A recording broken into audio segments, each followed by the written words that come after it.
think in hindsight, it was probably uninformed optimism that I've always had, where there was a problem with the computer. Of course, I had no experience, had no idea how to fix it. I would just do a Google search, figure out how to do it, and then act like I could do the job on the spot. And it kind of worked.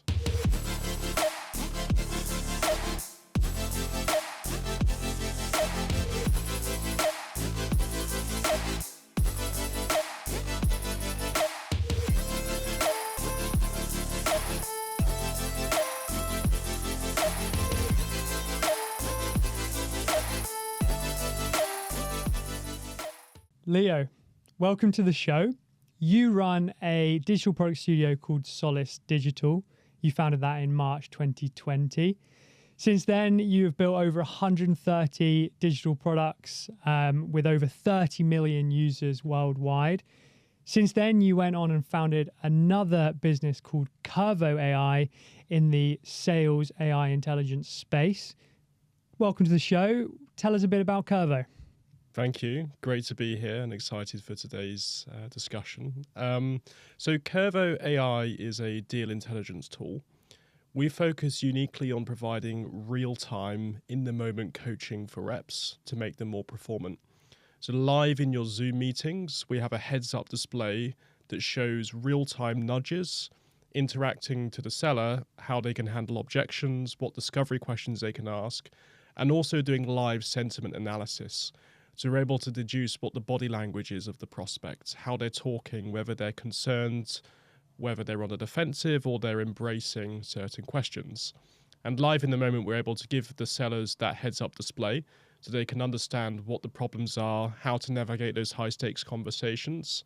And then also we embed enterprise sales frameworks, which help to standardize really complex enterprise deals that naturally sellers are struggling to navigate, put that into one crystallized framework and give an overall evaluation. So Curvo enables reps to be performant real-time in the moment in those high-stakes conversations that truly matter.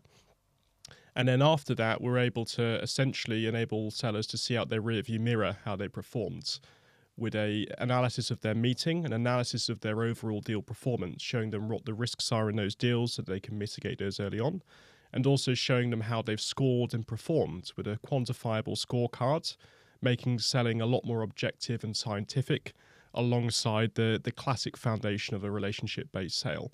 So Curvo, in conclusion, makes reps more performant, more productive, and we're building a future of sales teams that are going to hit their quota more consistently, better growth, and that's all leveraged and underpinned with the power of AI. Awesome. So Cavo AI has only been in existence for a number of months. You founded it in 2024. You, like many, have pounced on the AI movement. Where do you think AI will take us? Where do you think it will be in the sort of founder or entrepreneurial space over the coming years?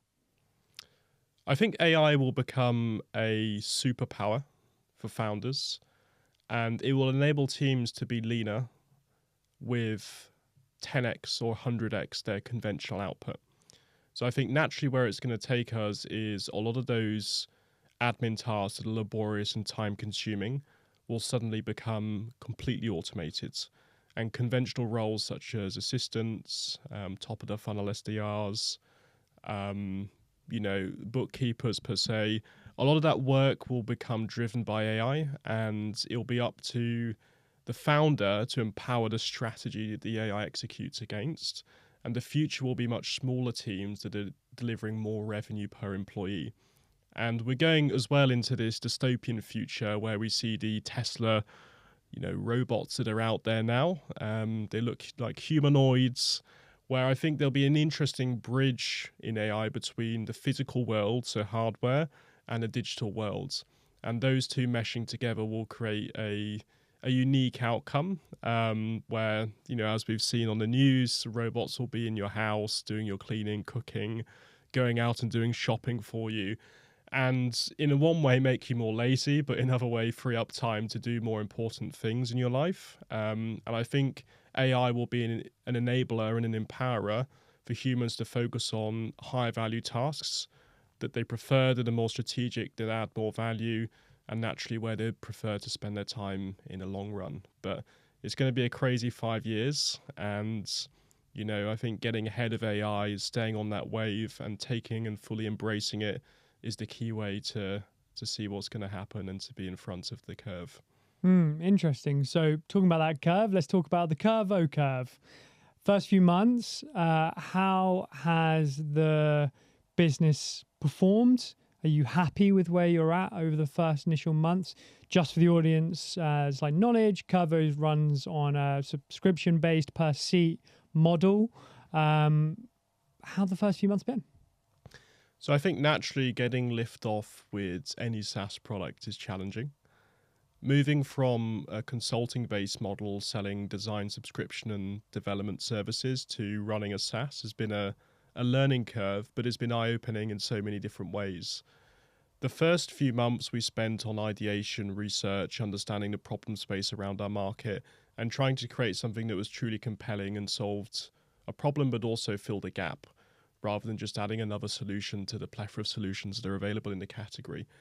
And we spent those first couple of months going to market with our initial MVP, quote unquote, off the back of doing quite an extensive design phase, figuring out what would be most impactful, putting that in front of hundreds of different sales leaders to get their candid, true perspective on the value the solution would create for them.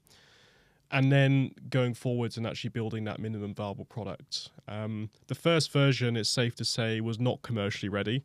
So many things were broken. The outputs were coming up as gobbledygook, and there was a long gap before we could get that to a point where it was commercially valuable.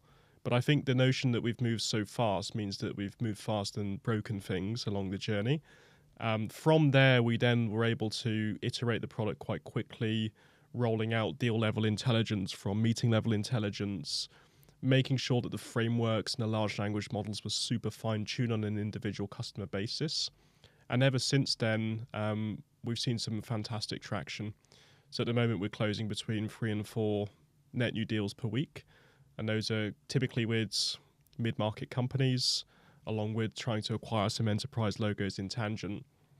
And we're now starting to see the snowball moving down the mountain after we've been pushing it up the mountain for so long, which is a great fleet to, I guess, the speed we've been able to move.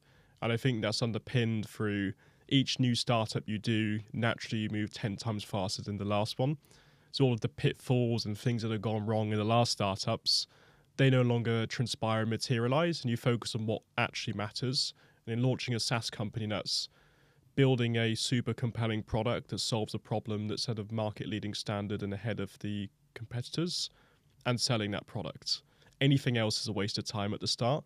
So focusing on those two things and executing with a really robust strategy is now how we're able to increase momentum and expand the venture to that global stage and for us to kind of realize our ambitions. Awesome.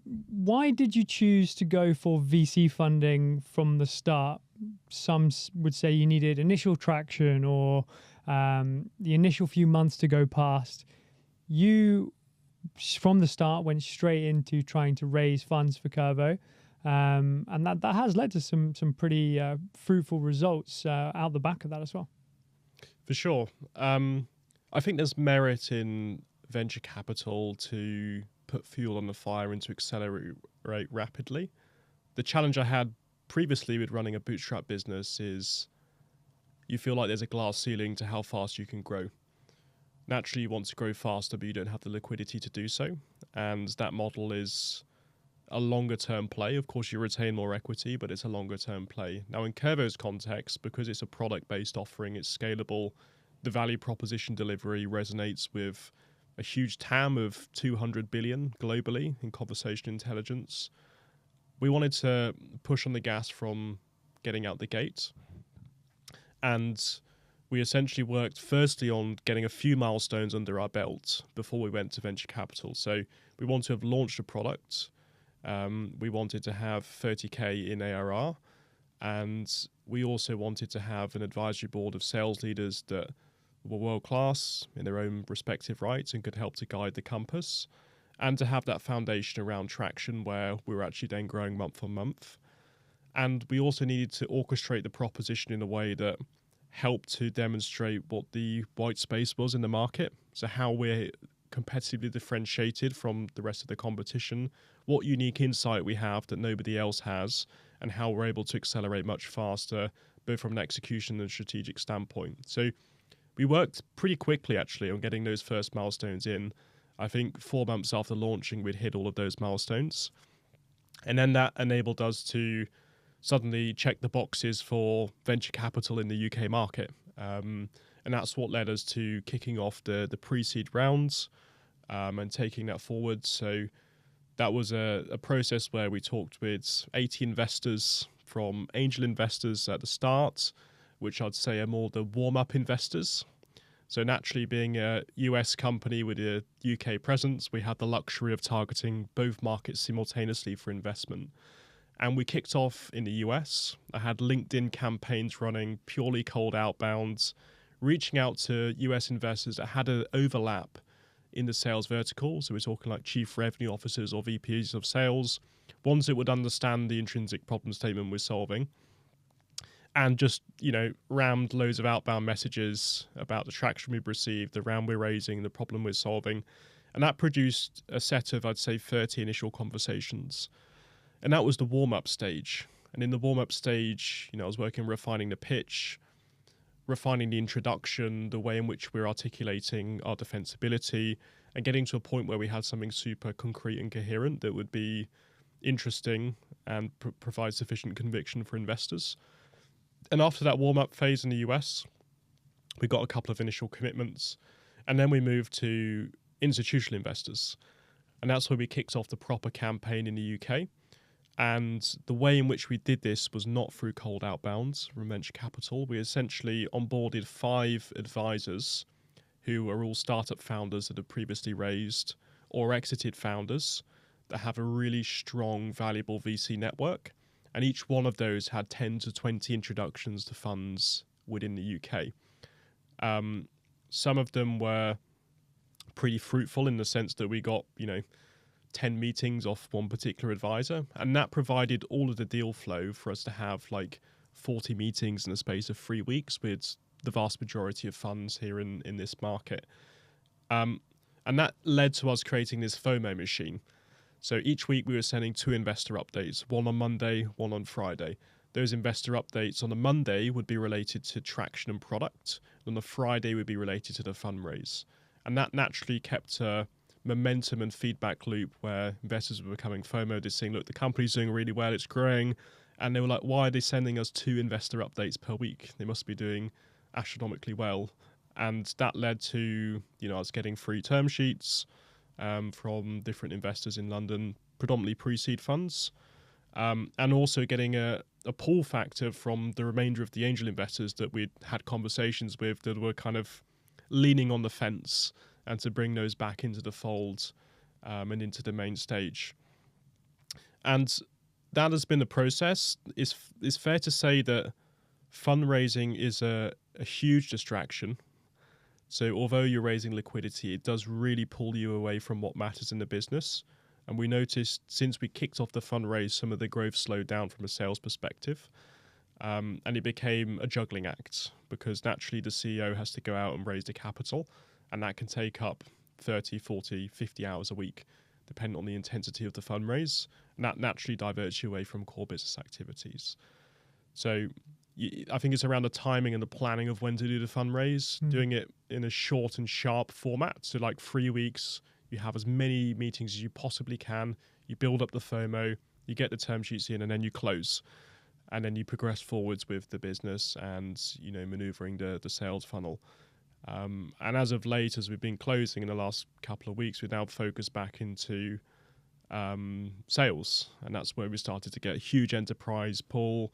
We've started to kind of triple our pipeline and gone back to what actually matters, which is growing the business and acquiring customers and us getting to those kind of big milestones towards Series A. Awesome. Right. So let's take a step back then. Childhood, Leo's childhood. Good student? I initially was a good student. I think naturally I was curious and, spent time learning. It's safe to say that I've never been a particularly academic person that excelled that way. I was always more attuned to the creative side of things. So, design and computers. And I wasn't the classic like A student going through school. And I think I struggled because I was the youngest in the year group, being born in July, when some people have a head start. So it naturally took me a bit longer to perform at the same level academically than some of my peers. And I had to work a lot harder as well to get to that like middle of the road baseline that you do through school. But yeah, I got through and, went to a few different schools. Predominantly they were kind of, comprehensive schools in Bournemouth. The school I went to, was previously known as a rough school in the area that had some previous troubles and had maybe not the best kind of flavour of students going there in terms of behaviour. But it was quite the experience in terms of character building and coming through as a robust individual that had been through, the paces and progressed through the education and also had to work hard to, get good GCSE results throughout the process. And it's only since I'd left school that I've actually noticed that being different in a way of not being super academic is actually valuable in the business context. Whereas in school, you're taught that your grades are all that matters. You've got to hit these grades. And if you don't, then you're going to perform worse than your peers in a macro setting of income for your life, which is actually not true at all. And I think moving into adulthood was when I leaned into those differentiators around being different in terms of, bringing more talented people in for certain roles and focusing on what I was good at, which was naturally sales and design and, types of disciplines that required more soft skills as well, as opposed to hard analytical thinking. Yeah, super interesting. You've been an entrepreneur since you were sort of 16, 17, which we'll touch upon in a minute. What about your parents? Were they entrepreneurial? Where's this entrepreneurial bug? You're still a young man, quite soon into your career. You've got a lot more to give. So were your parents quite influential in making you become the entrepreneur you are today? I thought about this a lot to see if that was a weighing influence and factor into why I'm entrepreneurial and ambitious. I mean, to set the scene, my mum she's now a retired music teacher. So she studied music at university and then has taught primary school, at secondary school, and has spent her entire career as a teacher, helping people to be good at music academically and also practically. So there wasn't a particularly huge entrepreneurial influence there, but a good foundation. And then my dad's, he went slightly against the status quo into entrepreneurship. He was originally a construction manager and did, many stressful years in London managing big construction sites such as Cannon Street Station, and then went back to university actually as a mature student around the early 30s. To retrain as an architect. He then went into architecture and then ended up building his own practice. So I definitely saw that from an early age, the other side where in fact you can run your own business and that can be a way of operating. So eye-opening. But I think the real reason why entrepreneurship for me is one that I'm drawn into is because of, I guess, from a middle class upbringing, everything is kind of middle of the road. There's comfort and there isn't necessarily anything that's extravagant. And I just felt that I was almost rebelling the comfort. So I find comfort in discomforting scenarios. And naturally, I looked at that scenario from my relatives and everything else and figured, do I want to be there in 40 years or 30 years in this comfortable suburban living situation where, yes, it's okay, but have I realised my ambitions? Have I pushed myself to true potential? And I feel like I kind of rebelled against the suburban living future that I could have naturally just gone into with a classic route. And that's still what drives me today to strive for the pinnacle of greatness and push myself and the ventures as far as they can possibly go to try and realise that outcome.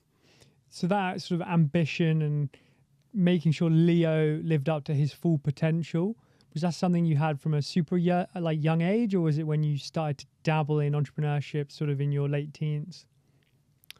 I think I've always been entrepreneurial from a young age. I can remember the first instance that springs to mind is me and my brother at the time. We had lots of old toys, and I think we were 8 and 10 at the time. And naturally, we wanted to make some cash, so we set up a stall outside our house on the streets with a couple of coffee tables, and on there we had match attack cards, golf balls that we would manage to collect at the golf court, some old teddies, all of these things that were junk to us, and we thought we could, get a quick buck from.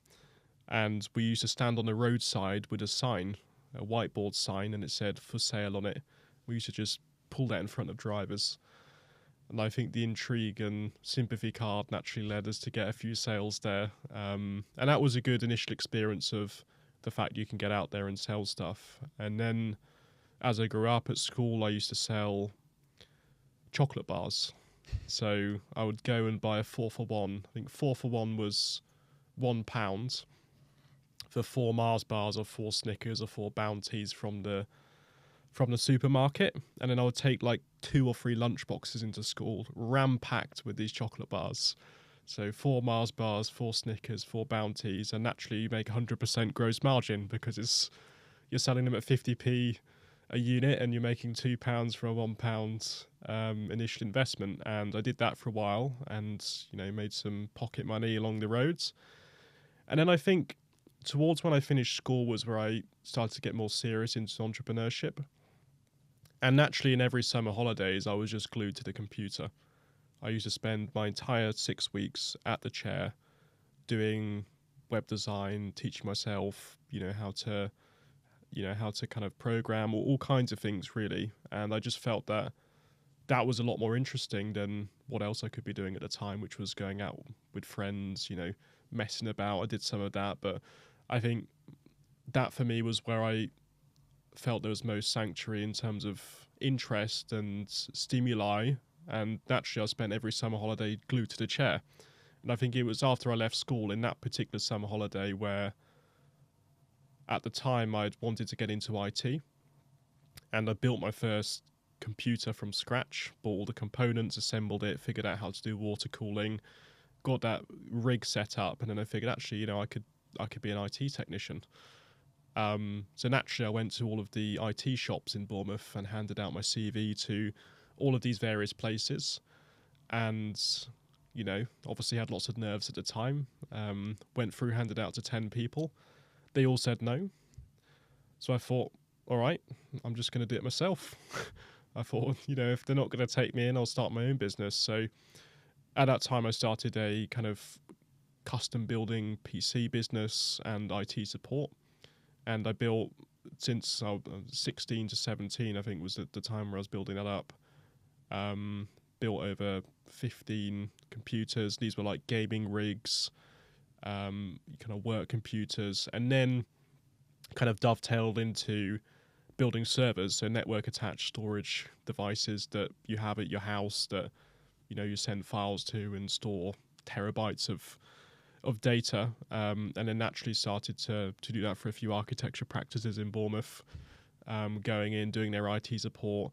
And I was 16 at the time, so, it was crazy going into a kind of professional environment and doing these types of services. And I just had an unwavering conviction that I could do it.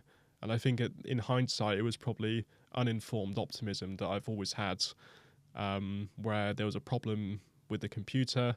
Of course, I had no experience, had no idea how to fix it. I would just do a Google search, figure out how to do it, and then act like I could do the job on the spot. And it kind of worked. And that then dovetailed into more serious ventures from there on onwards. So moving from custom computers into web design. And that was then one client asked me once after I'd built a few computers for them, and I was in their architecture practice.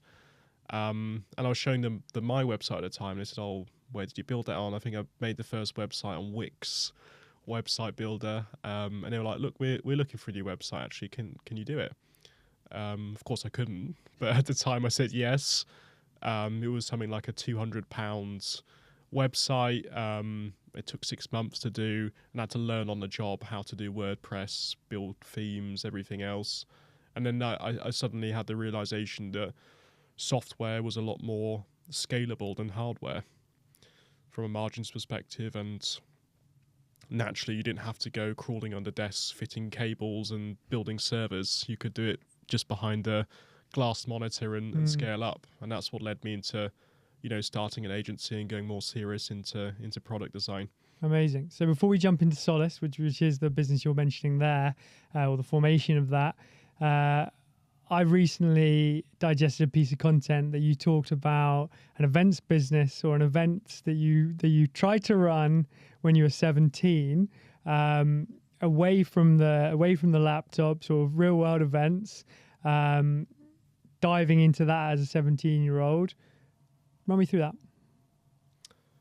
So naturally being entrepreneurial at college, me and a friend were looking for ways to make money and to kind of partner up to do some kind of venture.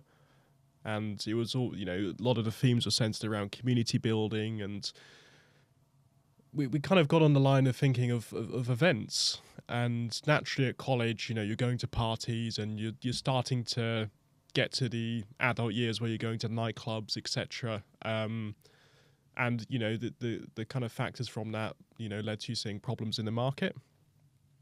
And one particular problem that we noticed after the end of the first year was that the plethora of sixth forms across Bournemouth, they all had like end of summer parties, proms, balls, all of this kind of stuff to celebrate the end of the year or the end of college.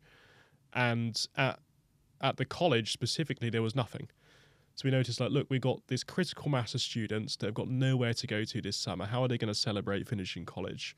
So we devised a plan. It was like, okay, let's do an end of summer party. And we kicked off that process initially via a kind of inspiration from a festival called Fire Festival. Now, we probably all watched the documentary on Netflix where the founder tries to, create this festival in the Bahamas, and it's all set around like promotional videos with models, in this tropical setting with this premium luxury lifestyle. Hopefully this story doesn't end with you going to jail. Yeah, yeah. Fortunately, it doesn't. And we took inspiration of this documentary, which is completely wild, of course, because it was this crazy documentary. As you said, the founder ended up in jail at the end of it.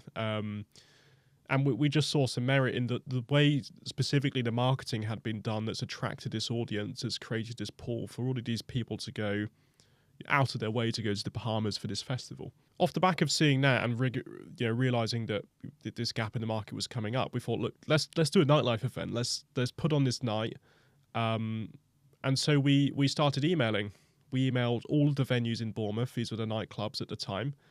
Only one got back to us out of all of them. Most of them thought, okay, well, what are these kids doing? This isn't serious. So this one got back to us, and we booked this in-person meeting. And at the time we were, trembling. We'd never been to this kind of meeting before. We were pretty much shitting ourselves going down there. We turned up at this, this kind of a hybrid between a club and a bar, and we got in there. There was a, older fellow, mid-50s at the time, who was running the establishment. And we started to pitch him this idea. It was like, have you got anyone interested? What's your network? Have you done any events before? We'd never done any events. We had no network. We didn't really have any starting cash whatsoever. But we pitched him it, and there's something he saw in us, and he was kind of willing to do it for some reason. I don't know why in hindsight, because if I was in his shoes, I probably would have said no. And he asked us when we were looking to do the event. And of course, most events, you'd be planning 2, 3, 4 months in advance, so you've got sufficient time. And we're like, oh yeah, we're going to do it in 2 weeks. And his first reaction, what? That's impossible. How could you possibly fill a 500-person venue in 2 weeks? And again, uninformed optimism and unwavering conviction that we could do it. So we kind of bit the bullet on it in the sense that there was like a 3K bar minimum spend, and if we didn't make that spend, it was going to have to come out of our own pocket, and that was more than my net worth at the time. I had no cash. So we took a punt and took a risk, and then we orchestrated this entire marketing campaign on Instagram, which is the main lever for the party, and it was like a multi-grid format, and we took loads of inspiration from fire festivals. We had like a Bahamas trip, we had a yacht on there, we had all of the models on there, and we took this entire image of this aspirational image for young people of where they want to aspire to be, put it on Instagram, and then we're like, okay, we need to sell some tickets here. Naturally, that was the next thing that we maneuvered into, and we devised a strategy, and this was where I first came in line with kind of influencer marketing and the power of influencer marketing. Devise a strategy to essentially give away capacity at the event and a ticket in exchange for someone posting a promotion of the event on their story. And we started to just DM people at all of these colleges and sixth forms across Bournemouth. And we started to build up a critical mass. People were saying yes, naturally, because it's a free ticket. They were posting it. And then it got quite viral in the town where we have footballers uploaded it. We had models in the town been uploading the story. And this summer college party became the cornerstone of what everyone was thinking about to go to. And it's something, it was crazy. Like the Eventbrite page had 30,000 visits for like not even a university student, a college sixth form audience. And even 48 hours before the event, we'd done like 10% of the sales. At that time, we were bricking ourselves. I can remember loading up my phone like 4 times a night. I'd wake up middle of the night, phone was out on Eventbrite. What are the sales? Morning, what are the sales? It was this constant dopamine hits. And yeah, we were thinking about calling it off 48 hours before. And then suddenly, as it does in events, you get that spike. And we started to get hundreds of sales every hour. Boom, boom, boom, boom, boom. Things were ramping up. And then we'd put on a couple of like VIP packages, like $1,000 for a table. We added these on. We're like, okay, no one's going to buy that, but let's anchor those prices to try and make it more exclusive. And then in the last like day, we started to get people buying those packages as well. Then we had to think about, right, we're going to have to do a VIP section here, which we ended up roping off. Got round to event day.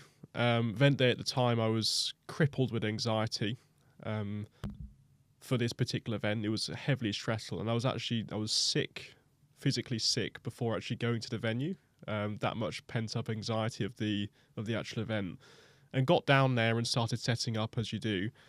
Then it got round to about 10 p.m. I'd just gone out of the venue and I was about to go back in, and the bouncer goes, "Oh, can I see your ID?" I was like, "What's he talking about?" We're the hosts. It's my event. We're the organisers here. He was like, yeah, I know, but after 10 we need to check IDs just to ensure that you're of age. So I got out my ID, showed it to him. He was holding it. I was like, it says on here you're 2001. You're 17. I was like, yeah, I'm 17, but I'm organising. He's like, well, you can't come in. And I was bamboozled at the time. I'd never even contemplated that I couldn't go into my own event. And then the manager comes in and he's like, yeah, you can't come in.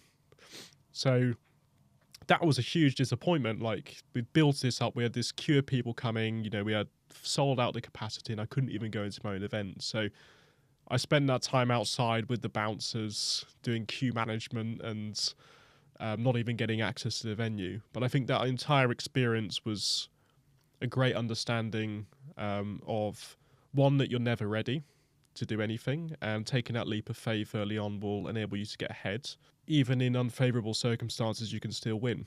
And I've taken those two values forwards and embraced things still with lots of optimism, and done things before I'm ready, which naturally has led to extreme growth rather than, a slower growth. This episode is sponsored by Opus. Opus brings entrepreneurs together to create opportunity through power of connection. Opus is a curated community for business builders who understand that relationships are the backbone of business and success. If you are an entrepreneur, founder, business builder, laser focused on a mission, Opus could be for you too. To find out more, go to joinopus.org. Now back to the show. So let's talk about one of those businesses, which I would probably say is the cornerstone of the growth and success you've had to date. Solace Digital. So it's a product studio. You build digital products for startups right the way through to enterprise solutions. You started that at a very interesting time. So early parts of 2020. Now, let's all remember what happened in 2020 around March, which is when you started the business, COVID. So you started a business pretty much around the time we had lockdown here in the UK. Couple of questions. One, I feel like it's a natural step for you to go into a digital product studio with your foundation in web design, UX design. So one was, why Solace? Why a fully fledged agency rather than just a freelancer? But secondly, COVID. How did that affect your sort of mentality at this time? That's an interesting one, and I think COVID in a way was a blessing in disguise. And at the time, it was the first year of university. I'd been in the dorms. Attendance rate was pretty low, and I'd been kind of building up my skills, if you will, in terms of UX design, and actually taking on some freelance projects in that first year, pretty low value ones, but getting up to speed with doing some freelancing in that first year. And then when COVID hit, naturally everyone had to move back home. So I've been living on my own. I've been in Bath. I've been having this great time. Then suddenly I've had to go backwards to Bournemouth, back to my bedroom. And because of COVID, it suddenly freed up loads of time to think about what's next. And I realized that I didn't want to go back to university the second year, from the perspective of I didn't feel like it was the right thing to do in terms of me getting the maximum potential that I could.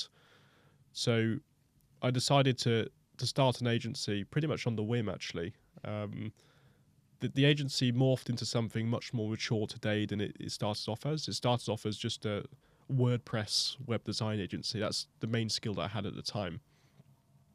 And that then moved into UX design. And the first year I was like, right, I'm going to do the first 12 months, I'm going to defer the university course, and I'm going to do £100,000 of revenue. If I don't do the target, I'll go back to uni.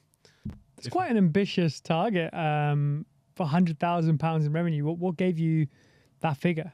I think it was just six-figure number. I was like, okay, that's a round number that shows that this thing's working and that I've achieved something good here. I mean, most people must have thought you were crazy. If you shared that number with anyone saying, oh, I'm going to start my entrepreneurial journey with this skill set, sure. But to put such a large number on it, most people are crazy. What inspired you to give yourself such a lofty goal? Yeah. I think it comes back to just being brash and overly optimistic. I was like, yeah, why not? I think I can make it happen. And people did think I was crazy as well. I can remember telling my dad, I'm dropping out of university and I'm going to do this agency. How did that conversation go? He was not all too pleased at the time. I think he wanted me to follow the safer routes and stay at university and see it through rather than being fickle and jumping ship early on.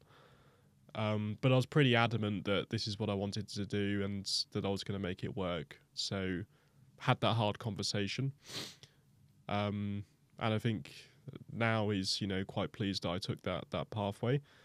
And then, I just went into learning mode. So at the time I had no network, no knowledge, pretty much, no initial starting capital. So it was going from base zero. And I basically orchestrated my own degree. So I'd spend 3 hours every morning reading books, taking online courses. I took all of the agency guru courses out there, every single one possible. And looking back now at real business, they don't really teach you that much. But I got some initial secondhand experience from watching those and reading books around how do you do agile software development, what's best practice design, how do you manage and lead a team. So I took all of the academic stuff and ingested it fully, which then gave me enough kind of knowledge to start to take on those projects, and they just slowly built up over time. Had a couple of breaks, I think lucky breaks, as part of growing that business. One was winning 3 shopping parks through a friend, and that was a lucky break that just managed to get that. And I think a combination of that and some other breaks that I had at the time led the company to get to that milestone over the initial 12 months. So you hit the target? We didn't quite hit the target, like 70 out of the 100 in that first year. I mean, it's pretty good. I mean, what were your costs at the time, right? I mean, you at the time were a young gentleman. You just dropped out of university. You've probably never seen that amount of cash in your bank account before. Or were the costs super high to just try and make it through that first year? Costs were pretty low. Naturally, I had no rent, fortunately. The business costs were low. It was hosting, and then it was some freelance costs, which factored into cost of sales, but there was no payroll. The first year, I was paying myself, started off with no salary, and then £100 a month. So I was paying myself £100 a month for at least that first, I think, over a year. And even as the business performed better, I still kept it as a super low salary so that the business had maximum liquidity to be reinvested in better talent, which brings better project, which brings more growth over time. Awesome. So going into 18-month, 24-month mark, you probably had a very solid 6 figures worth of cash in the bank account. Yeah, so we had some initial liquidity, kept it growing, and kept onboarding clients. At the time, I was doing everything. Started off like delivering the projects as well, so doing the design work. We kind of morphed more into being a user experience design agency because that was more attuned to my skill set at the time. So I knew that if I sold a project in UX, could deliver a good outcome, and could get that retention from clients. So yeah, we started to grow, and I think I made the first hire after year one, which was a front end developer. And that felt like a superpower to have that first person come on board. It was a bit like a yin and a yang because they had a skill I didn't. So suddenly we were able to not only design those websites, but build them. And that was a good learning to see what the value is of team. And in fact, you can't do everything by yourself. You need to be surrounded by good people who are complementary and can take projects forwards and help to grow. Continue with that trajectory, changed the name, repositioned the brand 3 or 4 times, went from like case studies that were fake, which were sample projects, to real projects. And I think progressively we started to go further up the food chain. And what I mean by that is the first projects were tiny. They were with like bootstrap startups or one-man bands, and then we started to get to larger businesses and progressively larger businesses that naturally had bigger budgets, better problems to work on, more interesting products. And that grew over time to the point where I was starting to hit a ceiling in Bournemouth, and I wanted to take the business to the next level. And at the time, opening became available in a flat share. So decided to bite the bullet and take the plunge and move to London. And that really was then the catalyst for, I think, one, getting outside my comfort zone completely and adhering to that number one rule of building any startup, which is to get out the building, be immersed and in front of others, be in a capital city. And I think that pull then enabled me to attract more clients and improve, and naturally enabled us to compound the growth from there to getting to a point of 20 people and the privilege of launching over 120 products in 4 years. Yeah, awesome. How was the growth then from year 1 to 2 to 3 to 4 to what it is today? Pretty good. I'd say, yeah, we were doing like 400% year-on-year growth, which for consultancy. So what did you do in that second year? I think second year we did about 300s. Wow, big jump. And was that just the two of you in for a full-time employee, or did you have more hires by the end of that year 2? Yeah, year 2 I had more people. That was the point I started building out the design team. So had a couple of designers at that point, full cycle UX UI designers, and they were doing the work. So I was just project managing and doing selling, and they were actually doing the work, which meant that at full tilt I could like manage 15 projects at once, which is my optimum capacity. And that's that year we started to see good profits, etc. and then took it forwards from there. When did you cross? I mean, I think every agency owner, and maybe you disagree, but I feel like there is a gospel number, the golden number, which for anyone who doesn't know what that is, it's 83,33333, which is the £1 million revenue on an annual basis. Wait, can you remember when you crossed that number? So that was the last financial year. We crossed the million mark. And that we started to accelerate growth doing between 1 and 200,000 a month. A lot of that was recurring revenue from the existing clientele, where we pivoted our business model to subscription-based design and engineering, which naturally built MRR over longer term horizons. And that felt like a good milestone in the sense that, I'd sold all of that revenue historically, and had been able to grow the company to a good altitude. But that's really the start. Once you get to that point, you feel like it's a drop in the ocean, and then you're on to the 10 and the 100 and whatever comes next. Yeah, on to the next. So lots of growth really fast. I think there's going to be a lot of agency owners, business owners that are listening to this podcast episode and going, wow, like year 2, year 3, year 4, such little experience previously. You weren't a head of sales beforehand. I'm not saying you need that experience, but run us through the acquisition channels that you were finding these clients, because I think a lot of people might be a little jealous of that success, especially in that year 2, year 3, where you're doing 300-400% growth. That's a lot of very successful sales and great close rate, I imagine. How did you do that? Yeah, broadly, it was from a lot of trial and error. I think that's the way to put it. As you said, I didn't have any experience beforehand. I'd never done B2B sales before. I had no idea how to do it.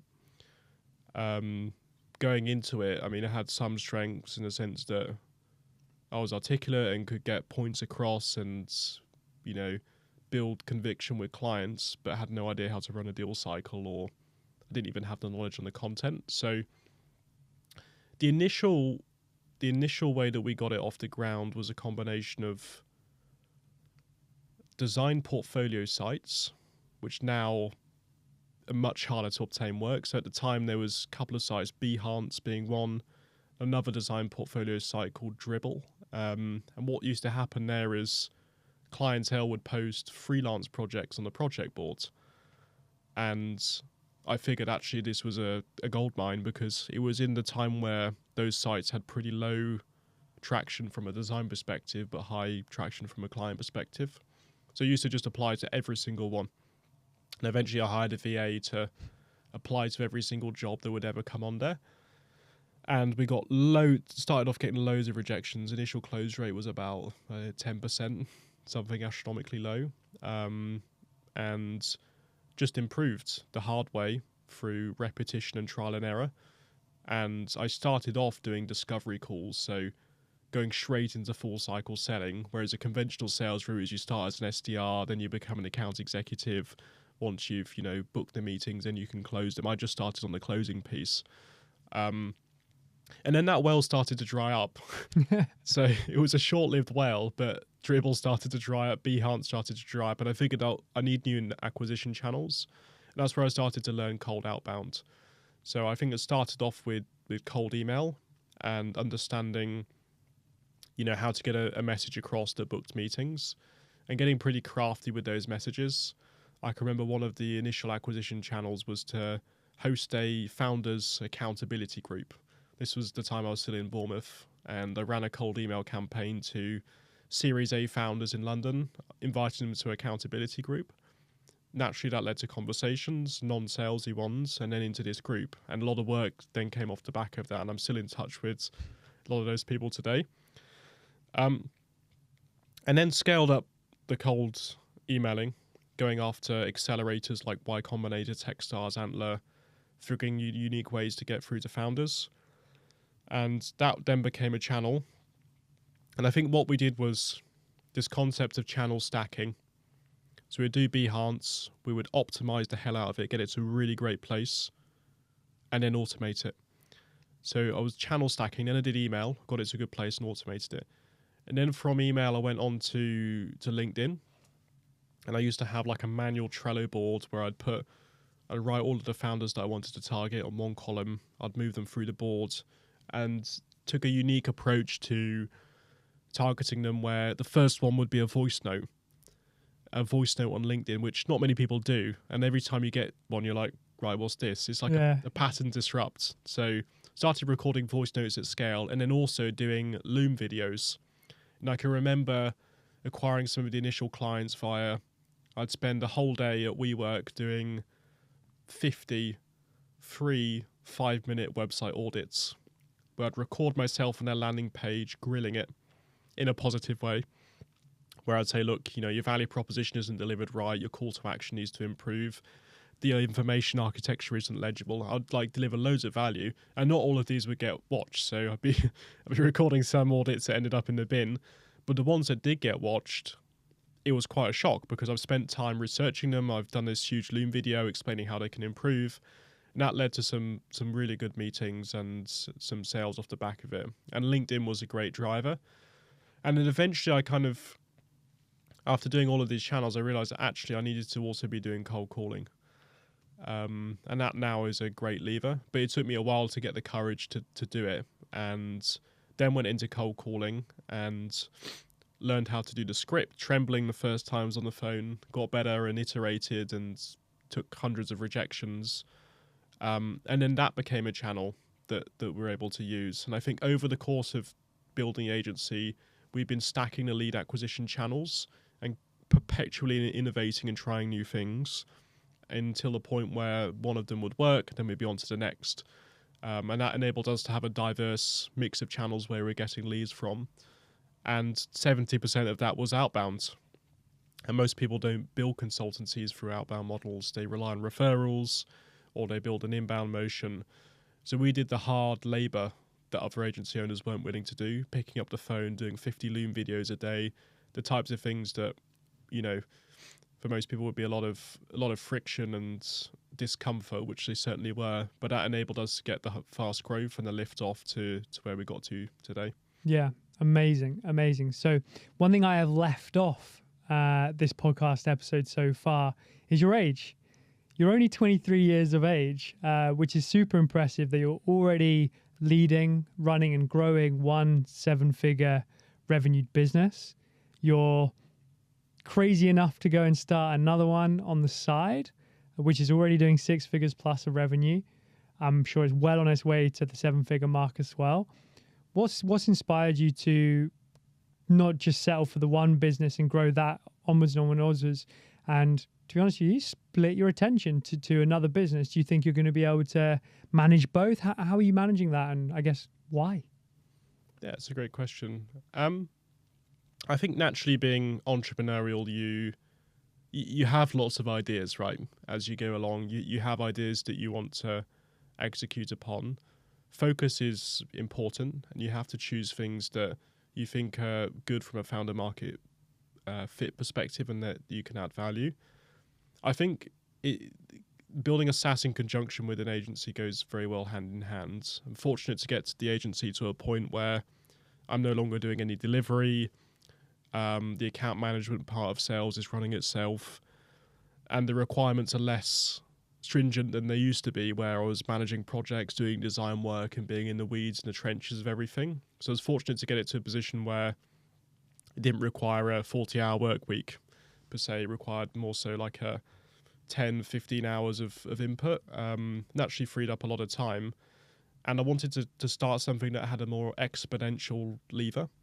Consulting businesses are amazing from a cash flow and culture and morale and experience perspective, but they do also have a glass ceiling as to how far you can take them, 30%, net margins. And the SaaS side of things, there isn't a ceiling. It's a repeatable value proposition, it's scalable, and there is no delivery. The delivery is software licenses that you can just add onto an account, which delivers value as opposed to having to do a service. And I think from lived experience of the challenges building and scaling a sales team, and how hard it actually was for us to get to 7 figures at Solace, that was what led me to see the inefficiencies in the tooling and want to solve that problem statement. So from lived first-hand experience, and then being able to kind of, go 2 feet in and build a product that helps, SaaS sellers to be more performant and more productive. And definitely see a future of coexistence where the cash flow business is moving, and then also the exponential lever is growing. And Curvo is one of those businesses where unicorn could happen. It has a scalable potential. It solves a problem. It's got a huge total addressable market. And we were able to take that to a point where the multiplier on valuation is also higher. It's a 10x multiplier on revenues, where a consultancy business is a 3x multiplier on EBITDA. So naturally, in terms of going back to the start of getting maximum potential out of yourself, that's one of the avenues that I see myself being able to get maximum potential. Awesome. That's pretty high potential for Curvo, and of course also for Solace. You're 23 now. What about Leo at 30? Where do you want to be when you're at 30, with still a lot to give in the entrepreneurial journey that you'll still probably be on at that point? Where do you want to be in 7 years' time? That's a great question, and it's hard to wave that magic wand and see what that ideal position would be. I think by that time, definitely 1 or 2 substantial exits, and getting to a point where I've grown a global business, to multiple countries, and we've got into the 9 figures of revenue. I see that type of growth transpiring, and then doing an exit of some kinds. And I think naturally at that point, then also giving back to the startup community. I want to go full cycle into investing at the end of the rainbow once I've made it myself and got the wisdom. And being 30 and an investor is a good place to be, as well as probably wanting to do the next one and the next one, because entrepreneurs never really stop. So the situation then, I think, would be more kind of, indefinite financial security from that perspective, where I'm choosing the things that I want to do, just based on where I want to spend time, what adds value, and what I'm truly interested in as well. And that, I think, as well, would be kind of attuned with investing as an angel or opening up some kind of fund. I see a horizon where that could be done. And I think as well, diversifying into different industries. I'm, super curious, moving into real estate or other verticals are particularly interesting to me. So I always want to diversify and experience new things. So I think at the point of 30, I would have created substantial wealth, be looking at maybe opening a fund or moving as well into investing, and then also diversifying into new verticals. But it certainly won't be the Bahamas on the beach type of situation where we're sipping margaritas and relaxing. I think I'll go again and keep going, for the test of time. So no fire festival for you. Luck or talent? As a founder, which do you think is more integral to the success of a founder's journey, luck or talent? So I'd say it's 90% talent. I think serendipity, if we look at that term, is fostered through action and persistence. So luck does play an equation of getting those quote unquote breaks throughout the entrepreneurial journey. And everyone needs those, right? You need that enterprise opportunity to land on your desk, or you need that investor to come and put in a big check. And some of that can be luck oriented, but I think you've fostered an environment where you're prone to serendipitous things happening, and that's naturally by doing action. And talent produces action and output, and I believe in the fact that the karma comes around full circle and those doors will start to open for you. I don't think I've been particularly lucky.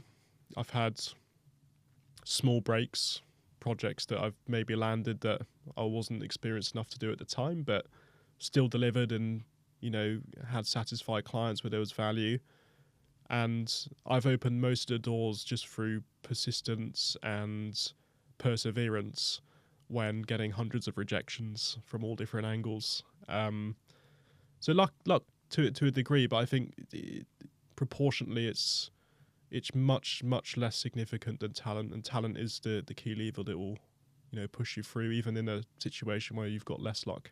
Amazing. And Leo, where can people find you online? They can find me on LinkedIn. So just search up Leo Rogers on LinkedIn. I'm posting content over there, so that would be the best place to find me. Also on TikTok, I'm looking to grow out that channel, so over there as well.